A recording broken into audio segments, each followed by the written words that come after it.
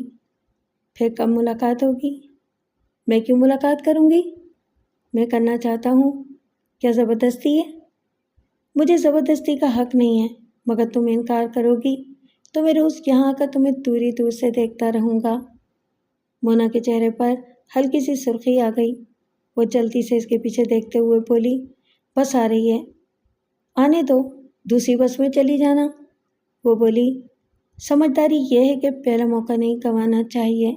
وہ بولا، ہاں، میں پہلا موقع گنوانا نہیں چاہتا۔ وہ اس کی طرف دیکھتی رہ گئی، جانے کیا سوچے تھیں کہ اس کے دماغ میں کٹمٹ ہو رہی تھی۔ بس آئی، ذرا رکی اور پھر چلی گئی۔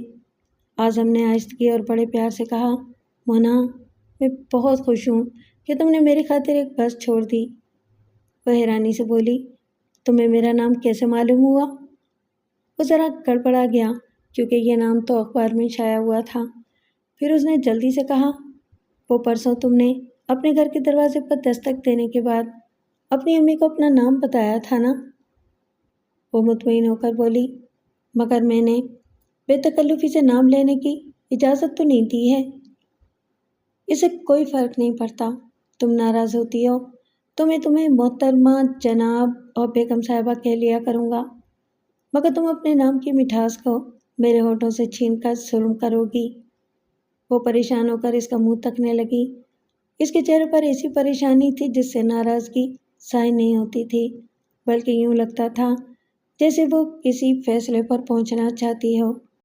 اتنے میں دوسری بس آ گئی۔ وہ جلدی سے اس پر سوار ہو گئی، ایک کھڑکی کے قریب بیٹھ گئی۔ اعظم اسے بڑی محبت سے دیکھ رہا تھا اور وہ سر جھکائے بیٹھی ہوئی تھی۔ سر جھکانے کے باوجود وہ سمجھ رہی تھی کہ دو سوالیہ آنکھیں اسے دیکھ رہی ہیں اور خود اس سے اسے ہی مانگ رہی ہیں۔ بس آگے بڑھ گئی، وہ پیچھے رہ گیا۔ وہ ملاقات بڑی امید افزا تھی۔ مونا نے زبان سے کوئی وعدہ نہیں کیا تھا، آئندہ ملاقات کا وعدہ بھی نہیں کیا تھا۔ بات یہ ہے کہ موقع ہی نہیں ملا تھا۔ پتہ نہیں زبان سے اور آنکھوں سے کیا کیا باتیں ہو گئی تھیں۔ وہ تنہائی میں بیٹھ کر سوچتا تھا اور مسکراتا تھا اور اپنی حماقت پر افسوس کرتا تھا کہ باتوں ہی باتوں میں وہ آئندہ ملاقات کی باتیں کرنا بھول گیا تھا۔ دوسری شام وہ اس کے دروازے پر پہنچ گیا۔ اس نے اپنے طور پر سوچا تھا کہ صبح ملاقات نہیں ہو سکتی، شاید وہ بس میں بیٹھ کر اسکول پڑھانے جاتی ہے، شام کو ضرور گھر پر رہے گی۔ دروازے پر دستک دینے کے بعد اندر سے قدموں کی آواز سنائی دی۔ دل دھڑکنے لگا۔ کہ وہ آ رہی ہے۔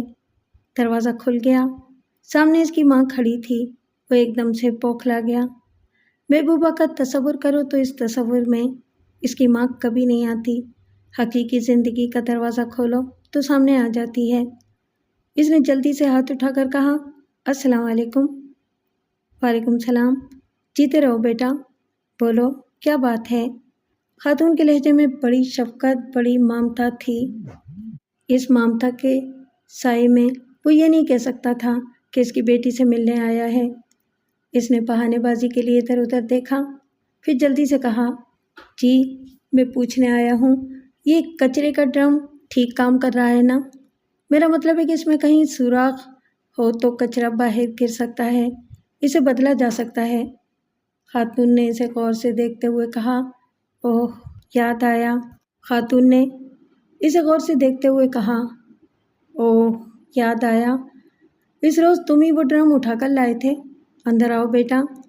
مجھے افسوس ہے کہ اس روز ہم نے چائے کے لیے تمہیں نہیں پوچھا۔ آؤ، ہمارے ہاں شام کی چائے تیار ہو رہی ہے۔ وہ رسمی طور پر بولا، امی آپ تکلف نہ کریں، میں تو بس یوں ہی پوچھنے آ گیا تھا۔ امی بھی کہتے ہو اور تکلف بھی کرتے ہو۔ آ جاؤ بیٹا، دروازے پہ کھڑے ہو کر باتیں نہیں کرنی چاہیے۔ وہ اندر آ گیا، مگر اب اپنے اندر شرمندہ ہو رہا تھا۔ وہ اس ماں کے پاس کھڑا تھا جس کی بیٹی پر رات کی تاریکی میں اس نے حملہ کیا تھا۔ مار کا جواب مار سے ملنا چاہیے تھا۔ اگر وہ خاتون اس کے منہ پر تھپڑ لگا دیتی تو اس کا ضمیر مطمئن ہو جاتا۔ وہ یوں شرمندہ ہو کر نہ سوچتا۔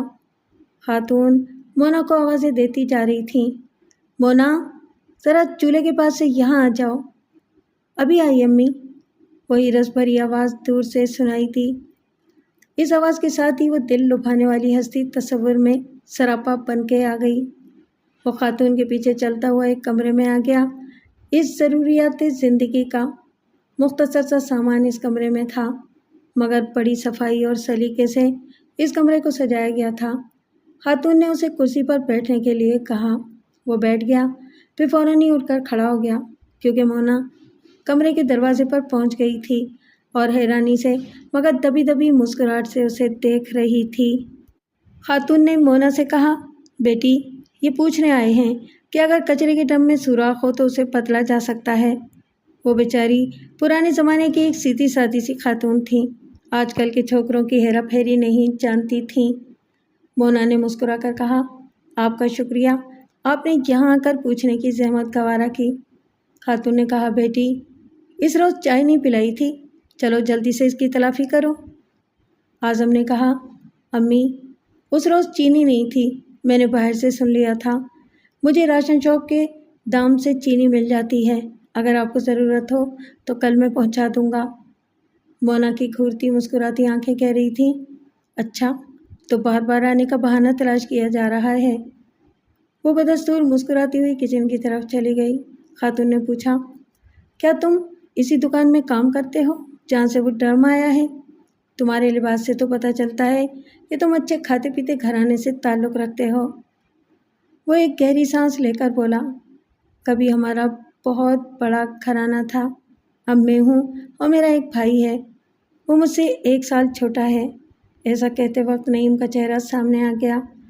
وہ بھائی کی محبت میں دوسروں کے لیے نفرت بھری حرکتیں کرتا ہوا، عداوتیں مول لیتا ہوا، پھر محبت پر ایک خاندان میں پہنچ گیا تھا۔ واقعی یہ دنیا گول ہے، محبت کی ابتدا سے چلنا شروع کرو تو نفرتوں اور عداوتوں کے کانٹوں سے گزرتے گزرتے آدمی پھر محبت کی منزل پر پہنچ جاتا ہے۔ شرط اتنی سی ہے کہ آدمی کا دل صاف رہے، اور اعظم کا دل ایک آئینہ تھا۔ خاتون نے پوچھا، تم کہتے کہتے رک گئے، کیا سوچنے لگے؟ ہاں کچھ نہیں، آپ کی ممتا دیکھ کر امی یاد آ گئیں۔ وہ مسکرا کر بولی، ماں میں بھی تو تمہاری ماں ہوں، تم نے بتایا نہیں کہ کیا کرتے ہو؟ ہمارا ایک موٹر گیراج ہے، ہم سیکنڈ ہینڈ گاڑیاں فروخت کرتے ہیں اور ان کی مرمت بھی کرتے ہیں۔ خاتون نے الجھے ہوئے انداز میں سوال کیا، مگر یہ کچرے کا ڈرم تم کیوں اٹھا کر لائے تھے؟ اس سے پہلے کہ وہ کوئی معقول سا جواب سوچتا، مونا چائے لے کر آ گئی۔ ایک میز پر ٹرے رکھتے ہوئے بولی، امی آپ کی یادداشت کمزور ہے،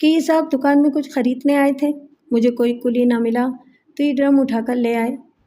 خاتون نے شرمندگی سے کہا، مونا بڑے افسوس کی بات ہے، کبھی کسی کی حیثیت سمجھا کرو، اسکول ٹیچر بن گئی ہو مگر تمہارا بچپنا نہیں چاہتا۔ وہ چائے کی پیالی اعظم کی طرف بڑھاتے ہوئے بولی، چلیے امی آپ نے وضاحت کر دی کہ یہ میرا بچپنا تھا، اور بچوں کو تو بڑے معاف کر ہی دیتے ہیں، ان صاحب نے بھی مجھے معاف کر دیا ہوگا، کیوں صاحب ٹھیک ہے نا؟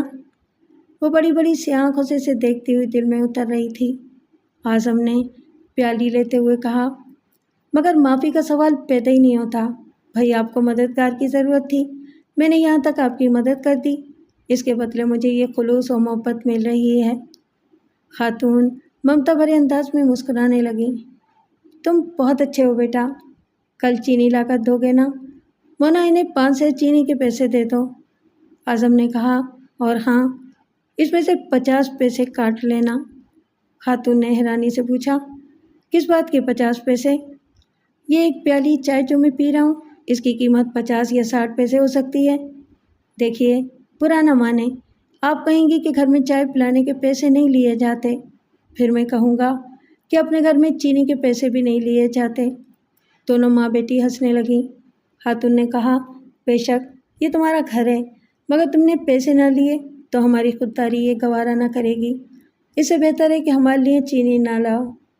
یہ کیسے ہو سکتا تھا کہ وہ چینی نہ لاتا؟ تو وہاں دوسری بار آنے کا بہانہ بھی نہ تھا، لہٰذا وہ پیسے لینے کے لیے راضی ہو گیا۔ چائے پینے کے بعد تھوڑی دیر تک ادھر ادھر کی باتیں ہوتی رہیں۔ خاتون سلائی کرنے کے لیے مشین کے پاس بیٹھ گئیں۔ مونا اسے رخصت کرنے کے لیے بیرونی دروازے کی طرف آئی۔ اعظم نے آہستگی سے کہا، جمعے کو چھٹی ہوتی ہے اور تم گھر میں رہتی ہو؟ وہ بولی، کیا جمعے کو چینی لانے کا ارادہ ہے؟ نہیں، اگر تم انکار نہ کرو تو ہم کہیں آؤٹنگ کے لیے جائیں گے، دیکھو انکار نہ کرنا۔ مونا نے مسکراتے ہوئے گلی کے دروازے کو کھول دیا۔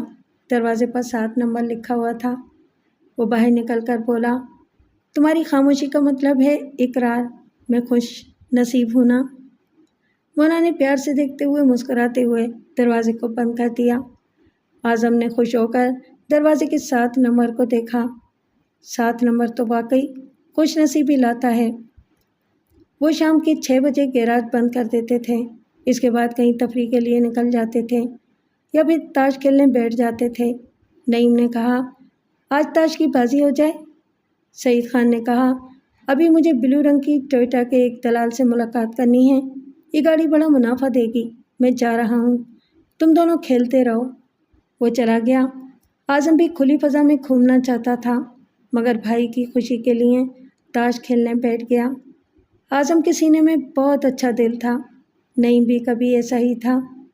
ان کی والدہ کہا کرتی تھیں، میرے بچے بڑے ہی محبت کرنے والے ہیں، انہوں نے کبھی کسی کا دل نہیں دکھایا۔